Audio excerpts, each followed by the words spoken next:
All right, let's get this show on the road. All right, first off, Merry Christmas to everybody watching.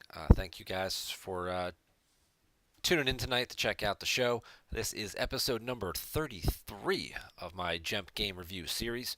Before we jump into our game review, we're going to take a quick peek at the Set 10 spoiler list, which was released earlier this week. Actually, it was last week. Um, it's still a work in progress. There's still some cards that are being changed, tweaked, adjusted. A couple cards have already been cut after initial feedback. Design decided to pull a couple cards back, including the Dagobah system. A couple other cards are being reworked and adjusted. But if you go on the forums under general discussion, there's a set 10 spoiler list. You can see all the new cards being released in set 10. You've got a number of interrupts, effects, characters for both sides, um, locations, the new Raltier Ops revised objective, which certainly seems to be making some waves already. We'll see just exactly how that plays out and whether or not um, it's more beneficial than playing something like Imperial Entanglements. That will kind of remain to be seen. Um, it doesn't have the character restrictions that Entanglements does. It just doesn't get the benefits. You need Imperials to flip, and you only get the benefits from having, uh, adding to the total battle destiny where you've got route tier locations occupied by Imperials, um, and some things like that. You get some new dark side starships. Queso, during his show earlier, also last week before the list was posted, went through a number of cards. Jabba Space Cruiser was featured. Black 3 was featured on that. Those seem to get some positive feedback, so we're certainly happy about those. Um, Moving through, new Dash Rendar, the new Ezra Bridger from the Star Wars Rebels series. I think he was the last main character from Rebels that was missing. We get a new Luke Skywalker, the Last Jedi. He's one that's is still sort of work in progress with his, just exactly how his Battle Destiny modification text, whether it's going to be a redraw. It was originally like just make it -2, but when you slap it on a guy who's ability 7 with with his lightsaber defense value +1, making him an 8. Then he can subtract 2, means he's 10 defense value and completely immune to attrition. So he's really hard to get rid of, and that kind of breaks the paths to removal rule. Then you start factoring in other cards like we still got a Grand Army and they're tracking us, and suddenly you can draw 2 6s and miss, which is insane to think about, and pretty not overly difficult to pull off. So I'm glad to see that they at least reworked that a little bit. Looks like he's just going to just cause a redraw. So when they, do get lucky and blind draw that Phantom Menace that they didn't know was sitting in their deck, you can be like, yeah, no, redraw that. So that kind of lends into Luke's mastery of the Force by this point in episode 7, even though he's kind of blocked himself off from it thematically. But, a new Luke, Destiny 4 Luke, one that should go over a very easy to acquire card, thus giving more options than just Destiny 6 Luke Jedi Knight to players out there. So now you'll have like 3 or 4 different options for Lukes to choose from. Even this one does have some deployment restrictions, which may limit which deck he goes into. You got some more guys, you've got some new effects. These are definitely going to be cornerstones for a few decks. This Jedi Business, this Bracelet, definitely going to be a way to give some benefits to Episode 1 cards. This one to alien species, so it'll have alien decks, QMC, those kinds of stuff, Agents in the Court. And again, all these cards will be reworked and adjusted before the final PDF is released.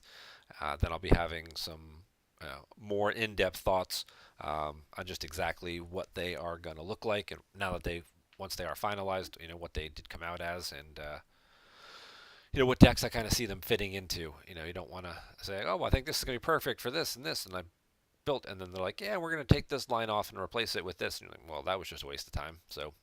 Um, so there's that. Now moving into our game review of the week.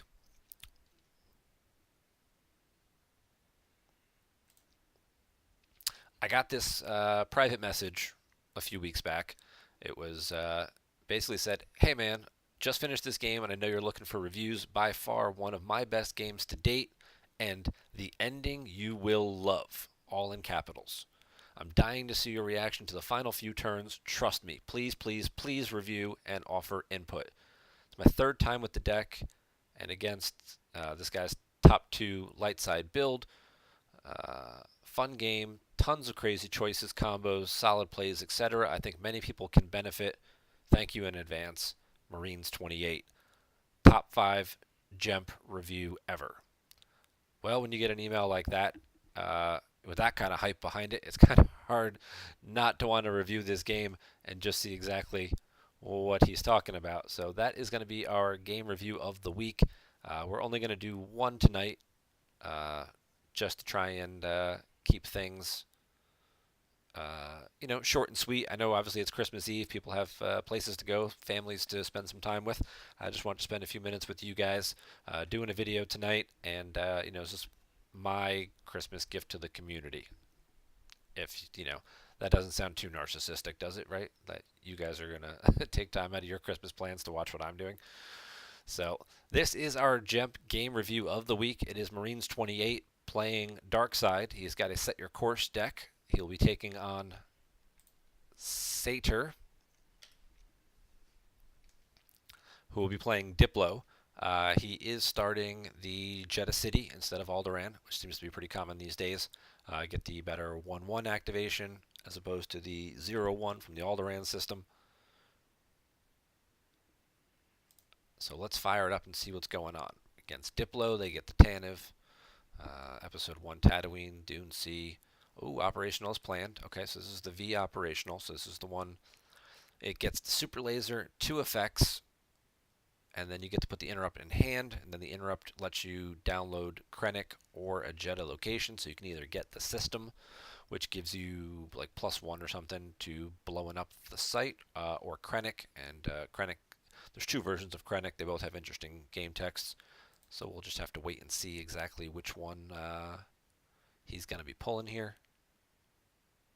He only started 1 effect? Up to 2 effects that deploy on table and are always immune to alter, and the only effect he chose was an inkling of its destructive power. Once per game, you can upload the Set 9 version of Commence Primary Ignition. During your deploy phase of Krennic on Death Star, you can flip Set Your Course, and then at the end of your turn, it flips back. So we've looked at this objective a few times before. The front side of the objective is amazing. Lets you get cards with Death Star and title into hand, so you get your War Room. You could get other Death Star locations if you want them, and just have 2 O's and 1 O force activation. You can also use Death Star Gunners, which I've seen people take, and then play with like strategic reserves, and you just cancel the force drain with the Death Star Gunner, then you deploy him off the strategic reserves onto the Death Star somewhere where he can't take battle damage, so you're not worried about him getting killed. You send him used to go look for like a super laser or something like that, which is in his text, and then you use the objective to take him back out. And if you have 2 of them, you can kind of keep cycling them through and keep that rotation going for a little while and cancel some drains, especially against decks that kind of just want to build up like one big location, like a throne room or a Hitco or something like that. But the flip side of the objective, we don't get to see quite as often because typically you got to blow away Alderaan to do that. But when you're flipped, once during each of your deploy phases, you can deploy a battleground system from reserve deck, and your Star Destroyers deploy -2 to the Death Star system. Okay, so you get a little deployment modifier for deploying them to the Death Star, and then you can move them out somewhere. If the Death Star is orbiting the system, I believe it's free to move to and from. It doesn't cost any force. Maybe it does. We'll find out. Force drains at battleground systems where you have a Star Destroyer are each +2. This won't come into effect in this game because you flip during the deploy phase after you've drained. This is a huge payoff, and this was a very big pre-reset deck. There were easier ways to blow away Alderaan. Basically, that's what the virtual Commence Primary Ignition did. Just play on table. Alderaan is blown away. Haha. But that was a little too easy to set up that and a million voices crying out, which when you deploy a Star Destroyer, it lets you retrieve 3 force every time you deploy a ship. So then between that and like quad drive yards, making a -2 and things like that. You just deployed a bunch of like deploy 6, deploy 5 Star Destroyers, retrieve 3 Force, just kind of, and they all got Destiny and were immune to less than 4. It was a very old but fun deck during the Legacy era in the early 2012, 13 uh, time period. But that's what we're going to be looking at here with this side here. He's going to get some deployment modifiers if he so chooses. And we're going to get a quick peek here. We've got Keter the Black in his opening hand, Undercover Spy, U3PO, Undercover Spy. So lets me think he's not going to be playing very much on the ground. Should be using a couple Undercover Spies to block his opponent's drains, and possibly to protect his docking bay from getting, a Jedi sitting there with a lightsaber, or Philo Gandish, adding 2 to a drain here. Dark side can't drain on the Death Star, but light side certainly can. We got multiple tramples. So he's got some Blizzard Walkers. We've got a double back, great card, set 8. Wonderful design, lets you get a couple of support characters out, or do some other fun things like moving your bounty hunter as a react. You don't see people use this version, this text, all too often, but it can come in handy when you move, EPP Forlom or EPP Dengar as a react into a battle. Can certainly have some benefits to it. Gick and Masterful Move. And now he's going to go look for CPI, and we're going to get to see a few other things floating around in here. So we've got a couple of Blizzard 4s, 3 copies of Blizzard 4, and 2 tramples to go along with it. Not usually what you'd see. Usually, you play multiple tramples in some other type of a deck that has multiple Blizzard Walkers at multiple locations, but obviously it could come in handy here. We've got the 2 Undercover Spies. Not seeing Erica, who would have been the 3rd one I would have expected to see, but her deploy is a little bit higher. We've got the Forlom, we've got the EPP Mauls, standard mains kind of stuff, Choke Vaders, lots of high Destiny interrupts. There's the War Room Guri, and we've got this version of Krennic. Death Star orbiting a battleground, peek at top 2 cards of your force pile, take 1 into hand. And once per game, he can upload a non-unique Star Destroyer. He's got Mara in ship. That's why he's not playing Erica. He went with Mara Jade in her Decimator, which is a pretty strong ship there. The multi-third 3 double backs to try and pull his Dengar and Punishing one, Fett and Slave ones that he's got. Okay. There's definitely some interesting card choices here. And it looks like he'll be primarily draining in space at these 2 systems, and then just kind of trying to pick off his opponent on the ground, which should be interesting against DIPLO, as DIPLO typically wants to spread out on multiple ground sites and systems and really stretch the opponent out.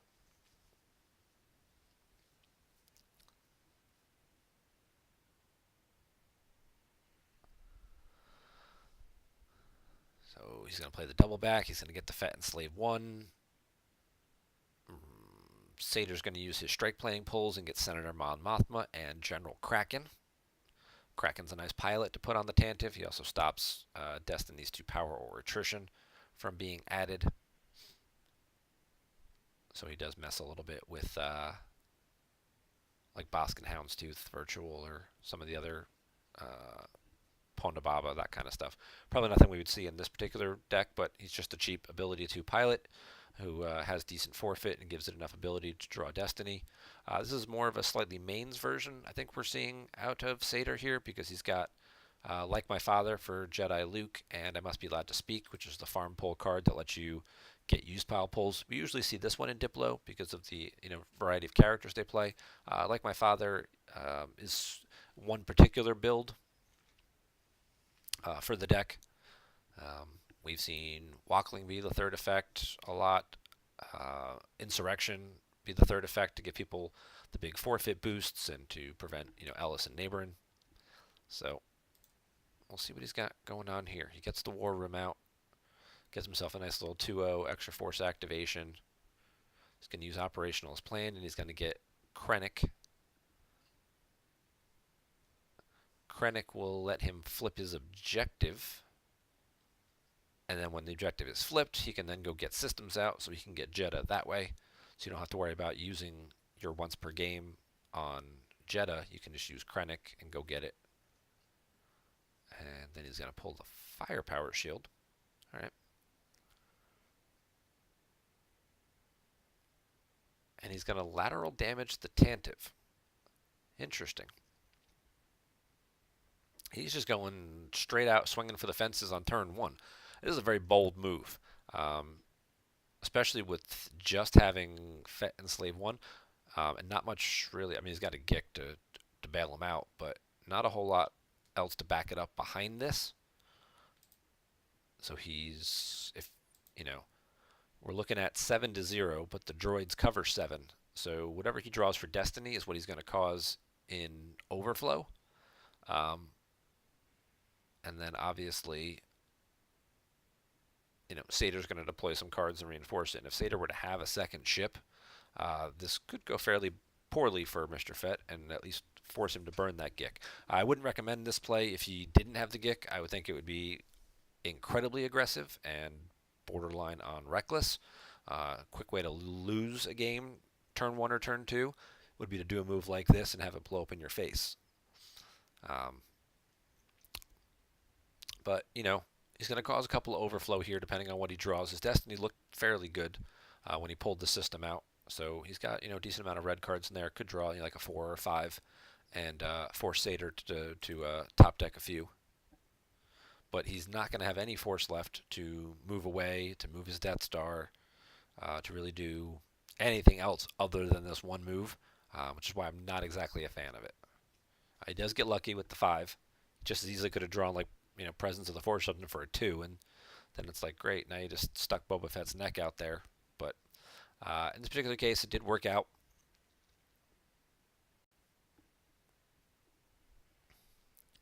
And he is going to opt to lose the Tantive. Okay, that'll cancel the lateral damage since the ship is gone. So whether he has another ship in hand or didn't want to top deck cards and just felt like that was his only option, that's where we're at with Seitaer. I guess we'll find out in a second if he has another ship or access to another ship. The other possibility would be something like Unita to pick up the top card of his lost pile and then just redeploy the Tantive. He's going to get the farm out. He gets all the ram with the objectives. Standard Diplo plays turn 1. They want to get their stuff that they pull. Looks like he's just going right to draw phase. He's going to pull battle plan to make Marines have to pay for the drain at Tatooine. And then he's just going to start drawing some cards here. And he's going to go over 12, which against Marines, if you've seen any of his games or previous reviews of him, is definitely a big gamble. Marines talks very heavily on the forums about how much he loves Grimtosh and Monarch. Now we've gotten to verify his deck. I don't believe that Seitaer has, so drawing above 12 that early seems a bit risky. He does top deck the Cantina, which is also going to slow his deck down a little bit. So he must really like those 13 cards in his hand if he's top decking on turn 2. Marines is just going to move the Death Star, get it out. It moves 2 parsecs at a time, so it gets out to Alderaan, and then he's going to start digging for cards. And he'll leave a few force behind. And now we get a control tunnel vision from Seitaer.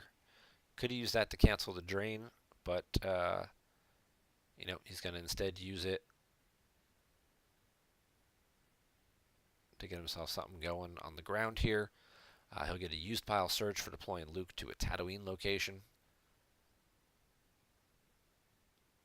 He had the lightsaber in hand. Whether that was the card he took from used pile or not, we will never know.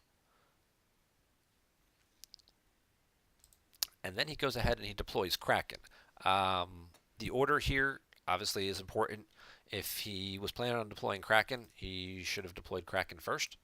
That would have put more cards in his used pile, and then he would have had more options to choose from when he deployed Luke and got to look. Kraken's deploy 3, so that would have been 3 extra cards he would have gotten to peek at. So the order there is always important.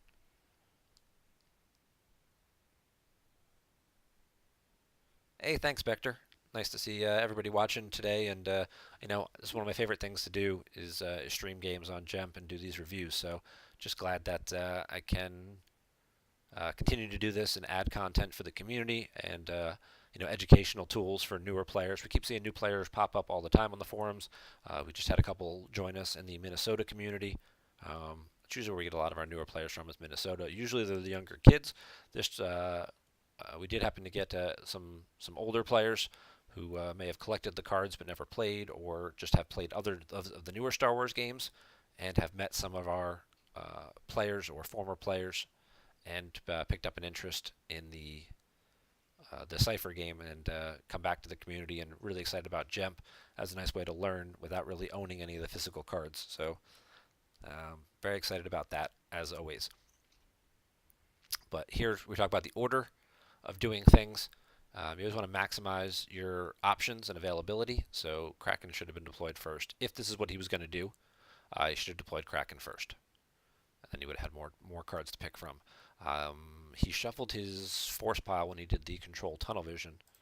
So doesn't quite know what those cards down there are, but he is going to leave them there again.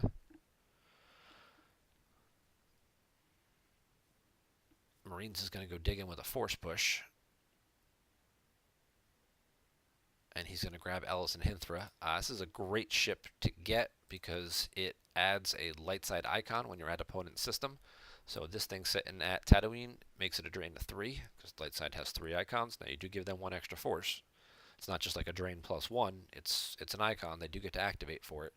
And then there are also a couple of smugglers that you can pull as pilots. Woof is the most common one. He subtracts 1 from just drawn battle destinies, so it makes it a little harder to crack the immunity of less than 5.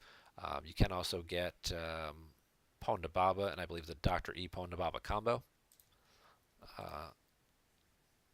Regular Dr. E might also be a smuggler. I know Ponda Baba is because you can pull him. But we do see Marines doing things in the correct order. He used the force push first, put the cards back, took the best card that he wanted, then he paid to force drain. So that's where sequencing and things like that comes into play. If he had force drained and then gone to look, he'd have had fewer options, shall we say, of cards to choose from, and may have missed something that he was really looking for.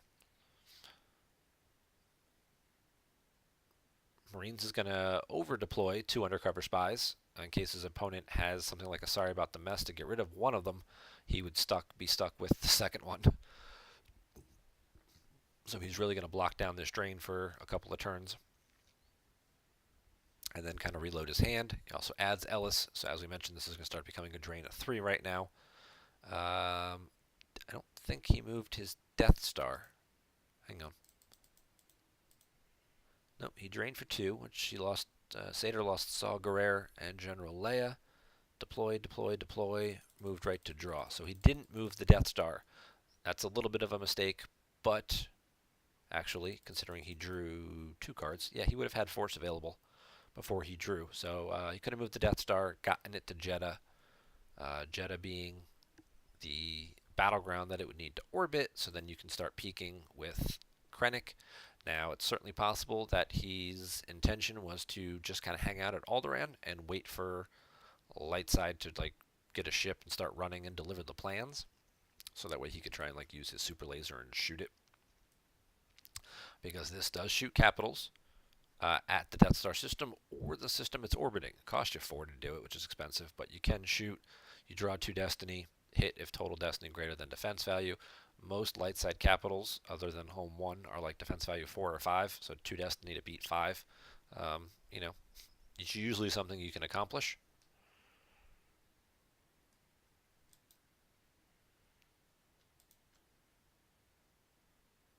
Yeah, that just blows up the site and then causes a couple of force loss for blowing this away. I think it's on the war room, actually. If a system was just blown away. Oh, nope. I don't know. There's something that makes him lose 3 force, I think it is, for blowing that up. Oh, yeah, just opponent loses 3 force. Okay.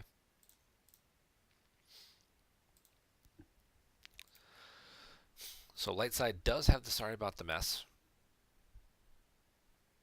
which they will use, and they are targeting U3PO, who's the easier of the two to hit because he's defense value 0.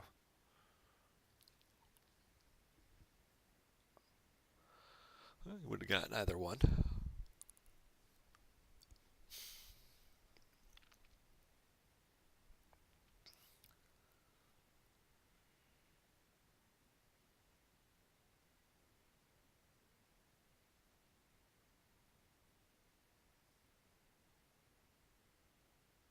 No locations. Quick little verify. We did see a Bright Hope and some other characters in there. Padme, Anakin, look like a Chewie. So there's home one. That's the big Mamma Jamma. He just drew Akbar for Battle Destiny, for Weapon Destiny. So if he had any characters he could deploy to get a use pile search, he could get Akbar out. Doesn't look like he does though, and doesn't really have much force to spend on it anyway after deploying home one. Can't really afford to keep taking this big drain of 3 at the system. He does add Major Hashin. Hashin is the one who cancels lateral damage, which probably will not be recurring, but hey, with Marines, you never know. Could be playing 2 copies of it. He also does add 1 to hyperspeed, but light side is going to have the wonderful advantage here of the DIPLO text on the system. So basically, they can shuttle the droids back up, and whether they lose the battle or have to, they're really probably only facing down 1 battle destiny here. They can just keep forfeiting the droids to the Dune Sea, and then shuttling them back up, while dark side might actually have to lose some ships depending on what light side draws.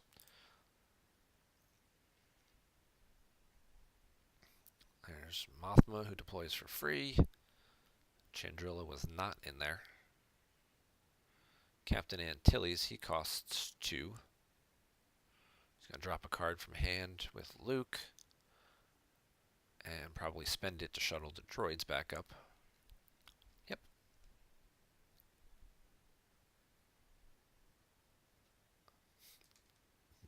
This play makes me nervous, leaving General Kraken there. Oh, he did run away too. Wow. Okay, so not at all what I was thinking was going to happen. Leaving Kraken here makes me a little bit nervous, unless we don't know what Seitaer's hand is. He might have, a barrier, a Hujix, something like that. But there is a reasonable possibility that we could see Darth Maul with lightsaber come down, and you are beaten. Sniper, Dr. E combo, something else that would come down, hit and exclude Luke from battle, and beat the crap out of General Kraken. So I don't necessarily know that I like leaving Kraken here together. Now you do get the benefit, because all your ability here is provided by scouts and or spies. He adds a battle destiny. So he would at least draw if he was alone, and Jedi Luke is also a scout. So right now it is 2 battle destiny. So that's pretty good and strong, and I can understand that being a reason for wanting to keep them together. I'm just not sure that it outweighs the risk of Luke getting removed through one of the aforementioned cards,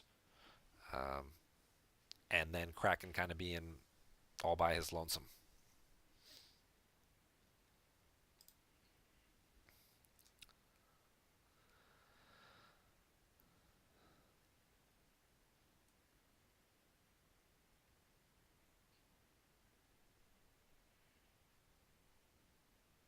I'd have preferred probably for him to shuttle Kraken up instead of deploying Captain Antilles. Just take Kraken and the droid up, and then he'd have 1 extra force left to work with.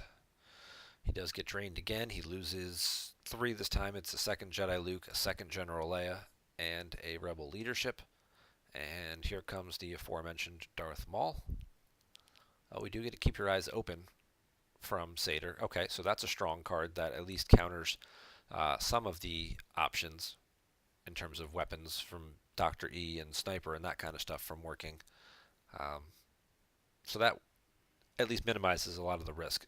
Darkseid would have needed to have You Are Beaten, which isn't as commonly played of a card as in Darkseid decks as Lightside was with Clash of Sabers for a while. So Mothma, he draws a 3, which is going to keep him losing some cards. Light side draws a total of 9, so it's going to be Maul, and looks like about 3 cards. 2 cards. Oh, 6 and 2, 8. Ugh.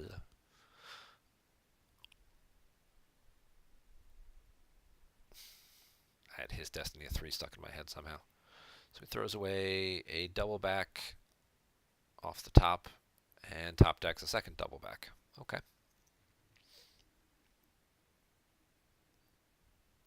Now, one thing we did not see Marines do was look for his other system, the Kashyyyk system. He could have had that 0 floating around in his deck somewhere.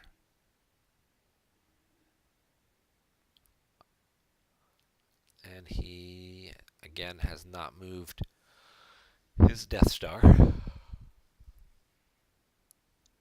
Does get drained for 1 at Jeddah. Mothma's now going to go look for Chandrilla.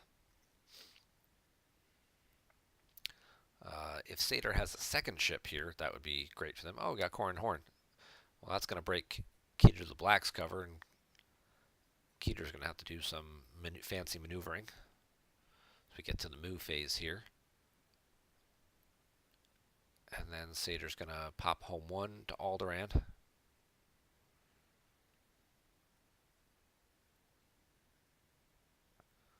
Now, if you're Marines, you've got 2 situations here. You've got this situation here with Keter the Black. You can use a GIC and just, get yourself out of it. You also have another EPP Maul that you could throw down.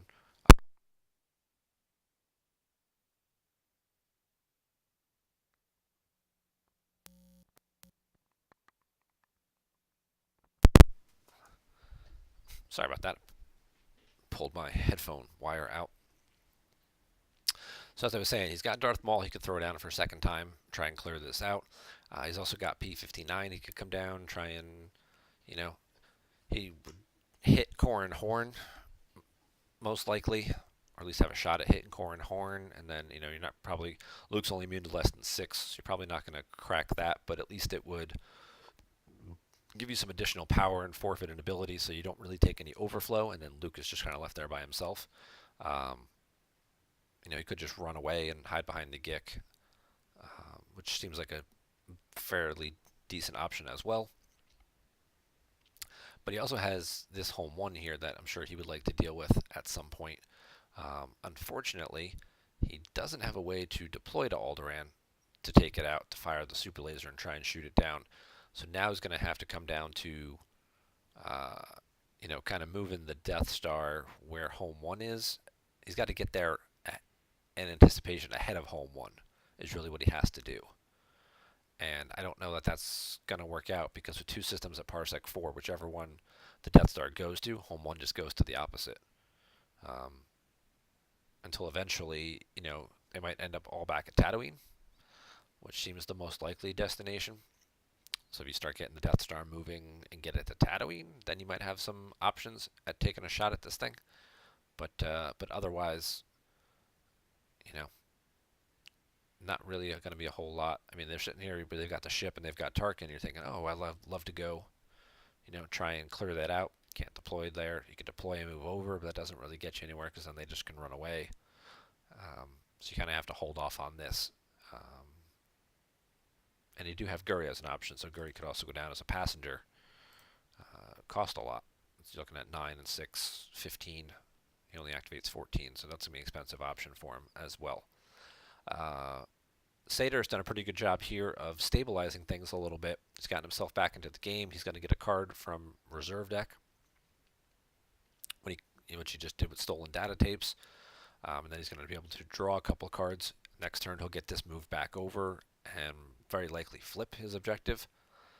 And then he can start doing some things to retrieve a few cards to get some of these cards that he's been losing back. He should also have the ability to get to potentially a 3rd battleground and get resistance to minimize this to a drain at 2 if he can't, because it's going to take him a couple turns to get home 1 back out there.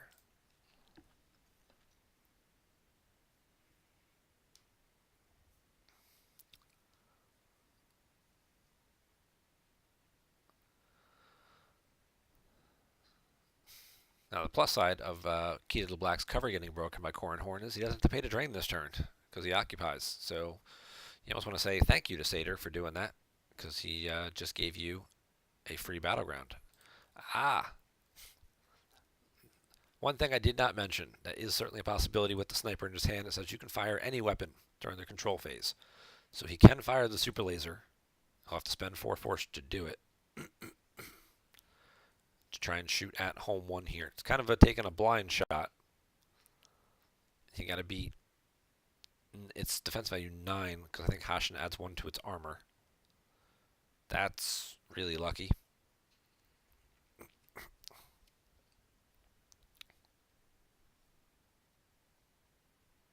And he draws exactly 9, which I don't believe gets it because of Hashin. Yeah. Adds 1 hyperspeed and armor. Yep. Put the image of the Dark Lord down. Give up P59 down here and move Keter over. I'd be happy with that move. Helps you occupy the battleground, helps you keep this drain at the system going. There's his other system.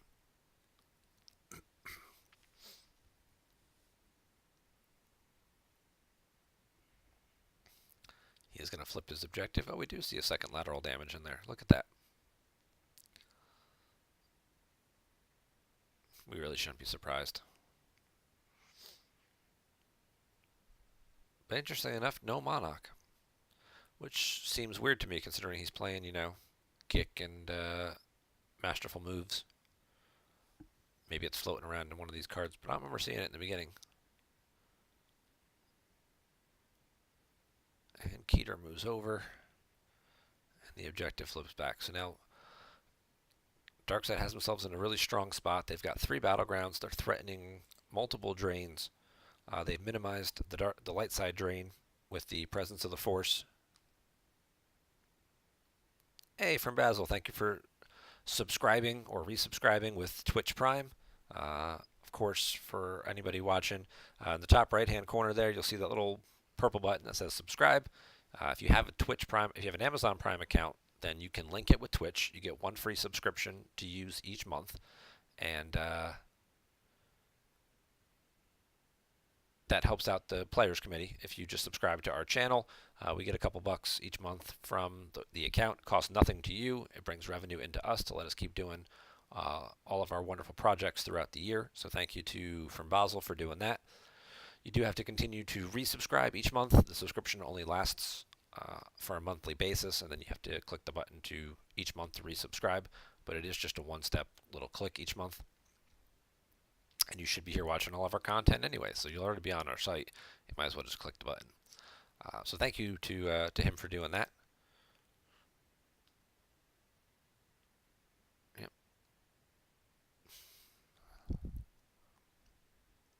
Deploys Chewie. That'll get him a used pile search. He's already lost 2 Leias. He may not have any more. He does have Rey. Rey's also good for getting a used pile search. Doesn't want to deploy too much more. He's going to need to move a couple of people. Okay, so we got Akbar now. But he can't make it. He can make it because Hashin also adds 1 to hyperspeed. So this thing is in a bit of a pickle. And Anakin as well. So that's a lot of strong power. We might have to see the GIC being played here, especially since P59 just got shot.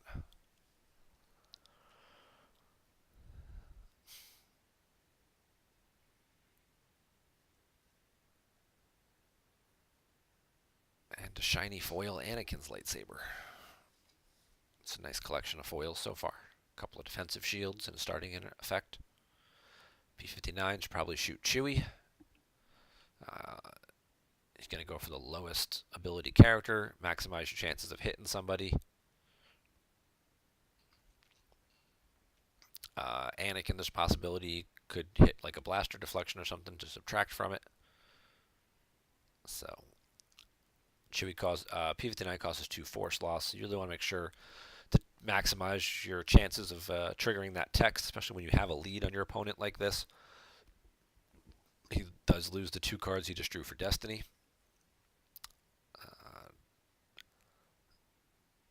Seitaer draws solo for Destiny, which stinks for power, but it does give him a card into hand with Senator Mon Mothma. It also adds 2 to it from Anakin and Rey, so it's not terrible. And then Lightside does get, or Darkside does get a 4 here, which will crack the immunity of either of these guys. So 2 guys are going to have to go away.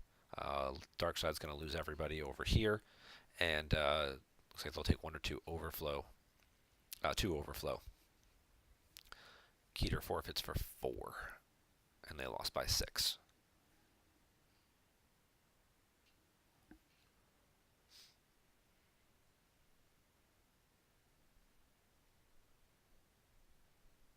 It's not worth playing a Gick for 2. I just lose 2 cards. He top decks a Vader and a Security Precautions. Now he's got 2 Battleground sites. He's going to move the home 1 to another system. Should move it to there. Yep, he moves it all the way to there to block that drain. And now he's limited the drain at Tatooine to just 2. So good job there by Seitaer. Causing a little bit of battle damage, clearing off the ground sites, and getting himself in a position to minimize the space drain as well. And we see him lose Clash, and then he top decks a Lando Scoundrel. Yeah, Clash is one of those very powerful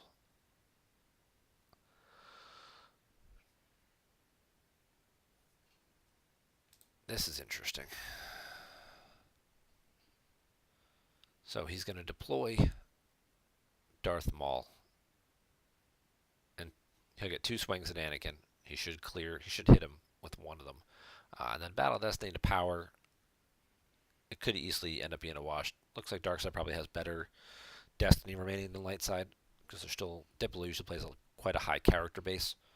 So it's a pretty good chance he might get 1 or 2 extra cards overflow. He could have added Tarkin, just another option. That still would have left him enough force to battle and move. And then at least if Lightside drew reasonably low, you could forfeit Tarkin and keep Maul here and at least maintain a battleground site to then let you not have to pay to drain in space. I'm sure he's saving Tarkin because he wants to put him on board the ship here with Mara, and because that's when piloted by an Imperial, it adds Battle Destiny. So that would give you a 2nd Battle Destiny here. But it only works while this ship is alone. So I don't know that there's going to be too many opportunities. I think this thing is going to want to keep moving away from Home 1, and I think Home 1's going to have to go to Tatooine. I guess it could just keep chasing this around, but it's probably not going to be the most beneficial to it. These are all smaller drains at these other systems. So if it's going to chase it, to Chandrilla where it drains for 1, to Jeddah where it drains from 1, or to move to Tatooine and block a drain of 2, you probably want to move here. First swing is a miss. Is always a possibility when you've got character still in your deck. But the 2nd swing should probably hit. It's going to be the 3/6 again that he snipered.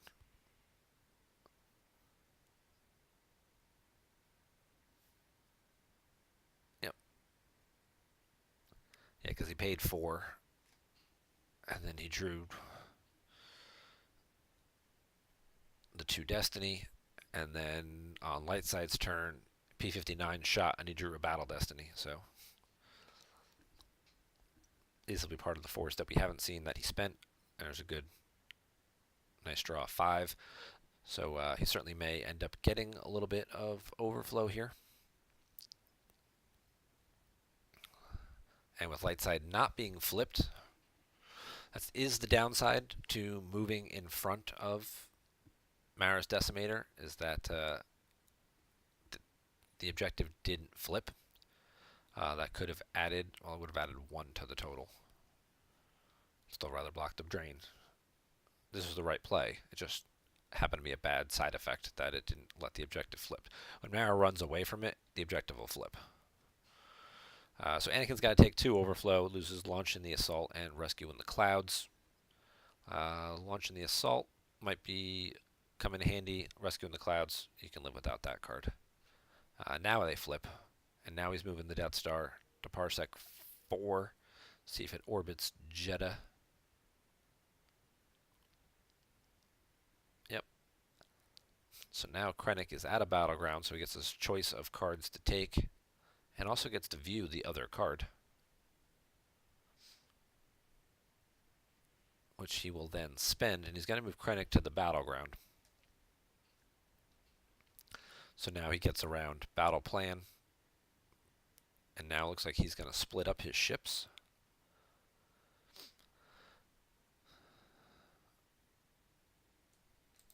So he's opting to split up his ships, splitting up his damage, and making it harder for this home 1 to kind of box him in and move in front of him. Now he's got multiple places he wants to move, and with only 2 cards in hand, it's unlikely that Seitaer has a ship plus pilot. We know that one of the guys in hand is Solo. It's the card he took into hand when he drew Battle Destiny with Mon Mothma. So the likelihood of the other card being a ship might be a little slimmer. So Marines can afford to be a little bolder here with how he spreads out to these different systems. And, he moves Krennic to here. Solo could clear him off that, making him have to pay for all these drains. But he won't take any battle damage or overflow from it, so that's not so bad. Krennic does not draw by himself. So, light side doesn't have to pay to drain, so they'll get drains of 2 and 1. Top decks to Dengar. Top decks to EPP Kylo. Adds 1 with Saber. And he top decks another double back. Oh, the other card he had was EPP Obi.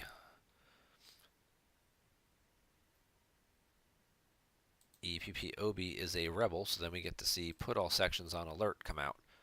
Target 1 rebel at a Death Star or executor site for remainder of turn. Target may not use its game text, may not apply its ability towards drawing Battle Destiny. Can't use its game text on an EPP means it can't fire its weapon, because the text to fire the weapon is how to fire the weapon is included in the game text.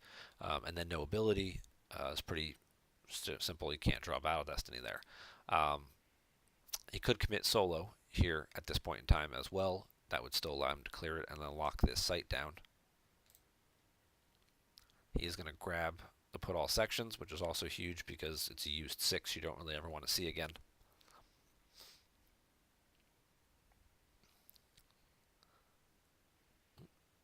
Is he considering not grabbing it instead? Yeah, he may not want to grab it because he may want to deploy Solo for 4 and still battle.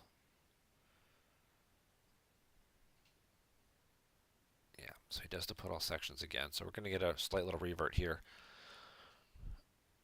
And he's not going to grab it because that'll leave him with 4 force to deploy, 1 to battle, and then 1 to move home 1. Yeah. So he really wants to get rid of this character, so that way Darkseid has to pay for all their drains. Very wise move. We did see Secret Plans get pulled, so it would cost Seitaer 1 force to retrieve when he wins this battle, which he is about to.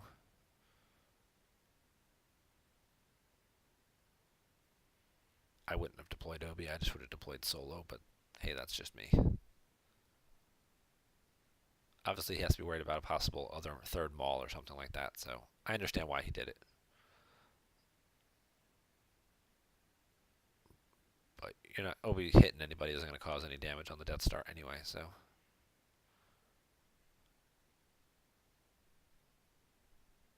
I might have been a little more aggressive with just Solo at first.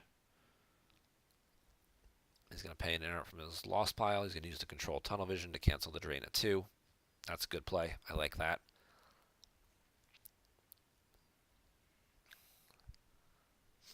Just going to check his destiny there. He's not going to pay to drain with Mara Jade. We'll see where this Tarkin ends up. Tarkin's going to the site now that Seitaer has no cards in hand. And he's going to make that a drain of 2 with the presence of the Force. That seems reasonable. Ellison Hinthra runs away. Probably goes back to Kashyyyk. Oh, he sends that to Alderaan instead. And he's going to move the Death Star back.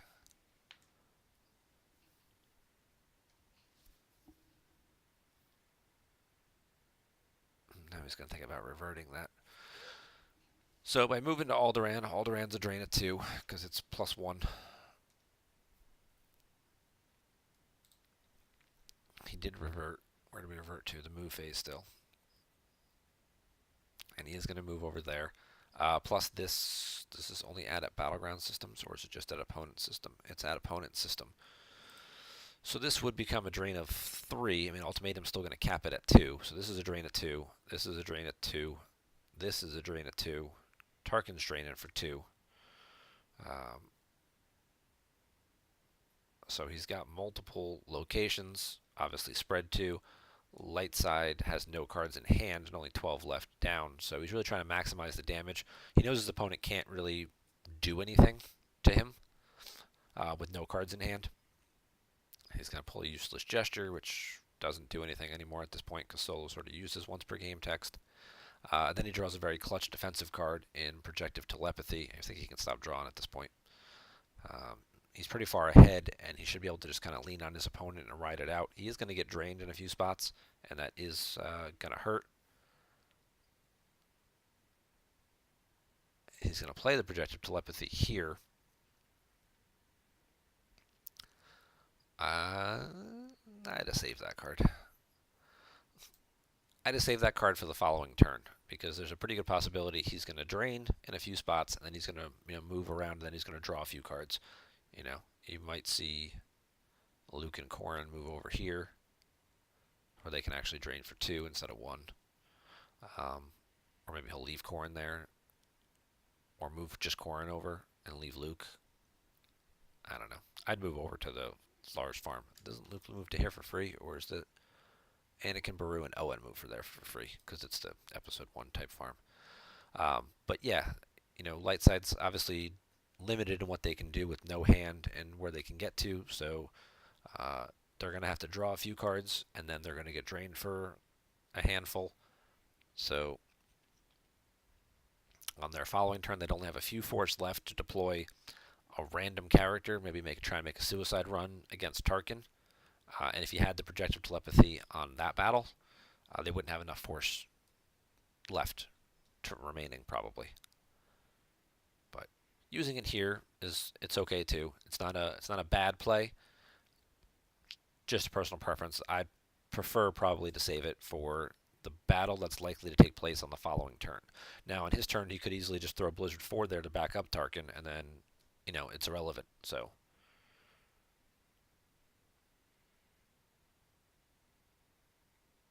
or even Guri. She's got good power and forfeit, so just having her there as well kind of accomplishes the same thing. I'd probably prefer to get rid of Guri at this point. She just costs so goddamn much. And you don't ever really plan on battling light side anywhere in space at this point. You're just going to keep moving away from him.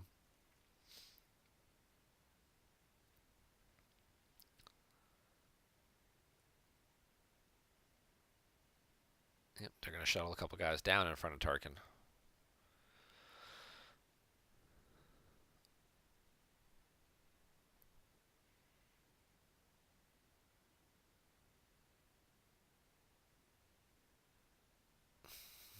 And then Luke will move over.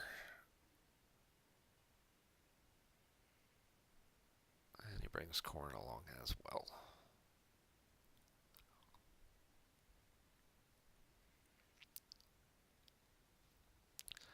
Alright, so Seitaer certainly spread himself out, trying to block what he can and maximize his damage back. He is a bit behind at this point, and he is going to take quite a bit of force loss here. He's got 12 cards down, and he's about to lose 6 of them, so not a whole lot left for him to work with here. He just kind of fell behind a little too early and had a tough time trying to get himself going. Losing that Tantive, I mean, it was a bold move turn 1, and it obviously paid off. I might have considered losing cards to keep the ship, but hey, that's just me.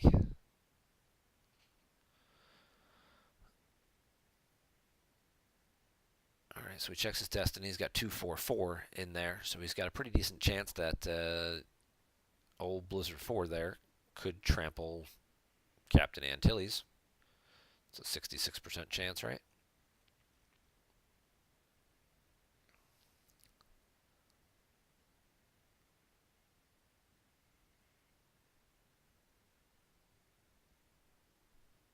Which means there's a 33% chance to miss. And a generic set for stun. I guess because it's Destiny 2, but maybe it costs 1 less.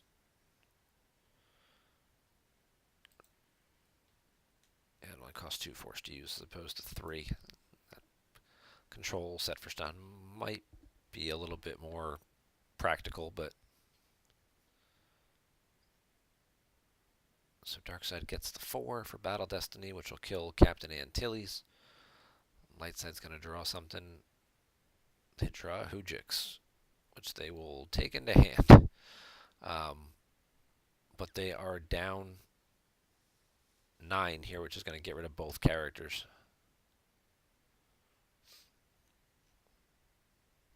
Luckily, they add 2 to the total Battle Destiny because they have characters here and at Jeddah for the objective to add to the total, so they added 2.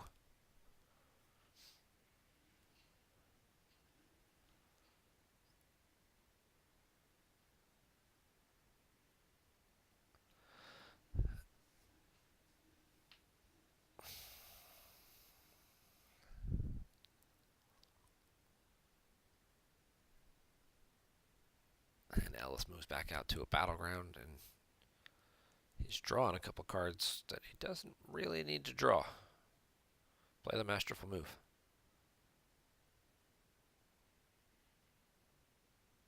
He's going to put a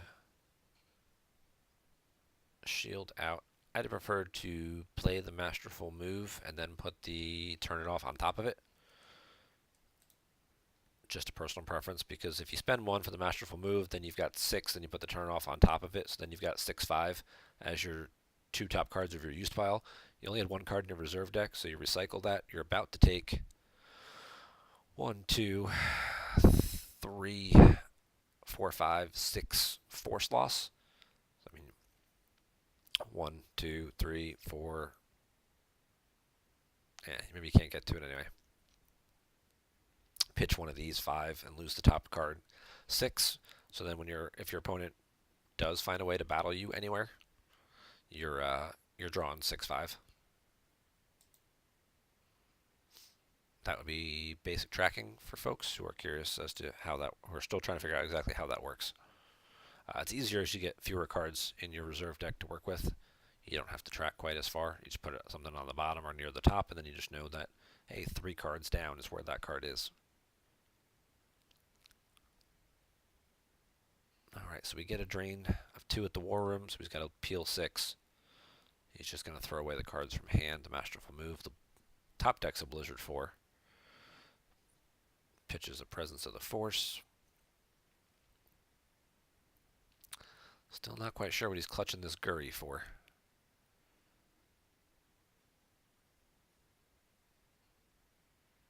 Throws away the Gick.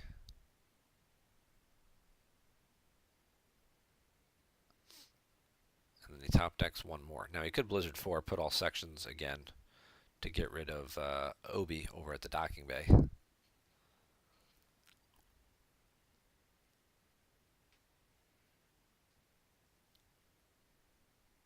Ship docks, moves Hashin over to the Bright Hope.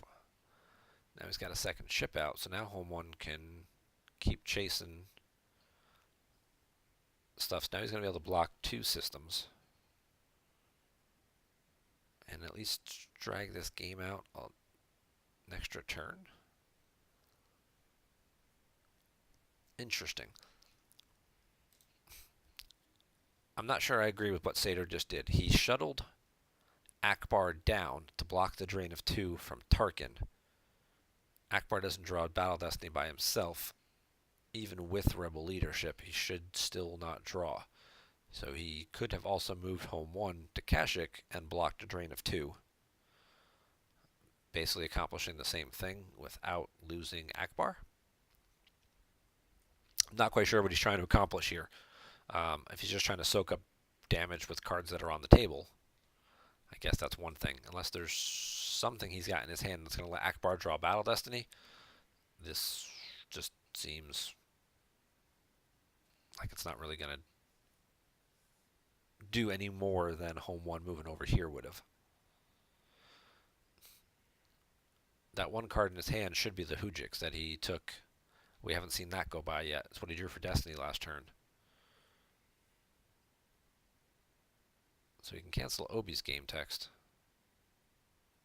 But he can only battle in 1 spot.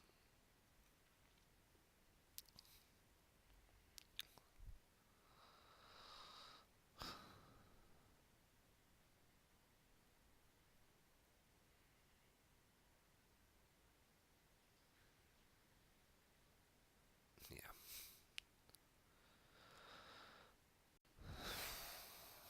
So Blizzard 4 goes, clears Obi out. Because Obi doesn't get Battle Destiny there.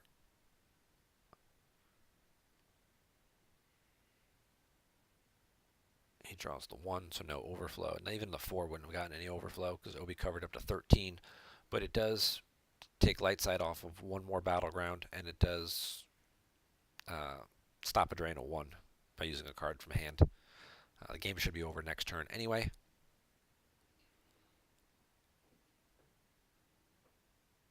And now we just kind of have to see. Yeah, he's going to battle Akbar. He'll draw Destiny. He'll clear Akbar.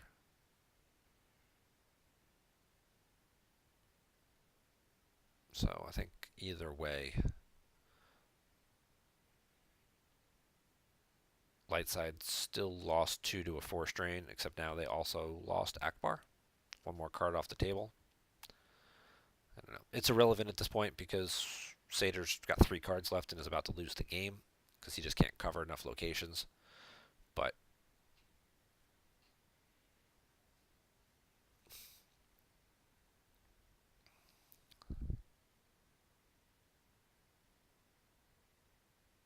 and then he'll just shuffle some ships around to block some damage.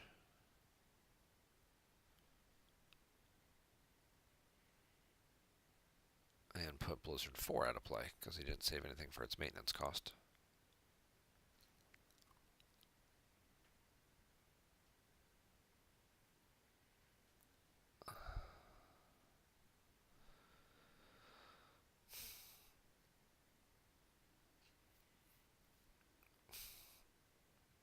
Seitaer's going to grind into his differential quite a bit here because he still has, he's still doing 5 damage between the War Room, Chandrilla, and the Lars Farm drains there. But he doesn't really have any place to battle or do much there. He can battle in space, but at home, this home 1 can battle here, but it doesn't get him anywhere. It's 12 to 9. He's behind in power. Well, knowing you're going to draw a 6 might change things just a little bit. But so it kills 1 of his ships, but it doesn't necessarily accomplish a whole lot in the grand scheme of things.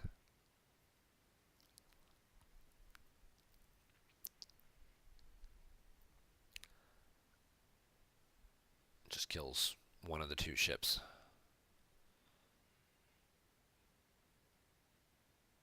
Maybe he was trying to win in a battle so he could pay a force and retrieve a card, but I don't know that. It's still 2 and 2. It still does 4 damage.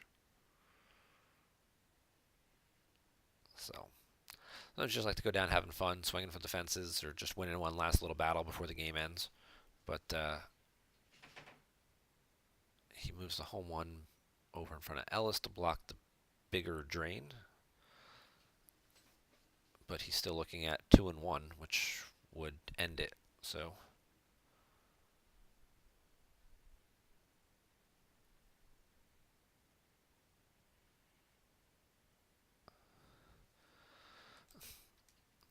all right, so for poops and giggles, to end this game, he's going to use this text here and try and blow up the site. When he said it best ending ever, this is kind of what I had a feeling he would do. He was going to blow up his own Tarkin just to cause the 3 force loss and end the game.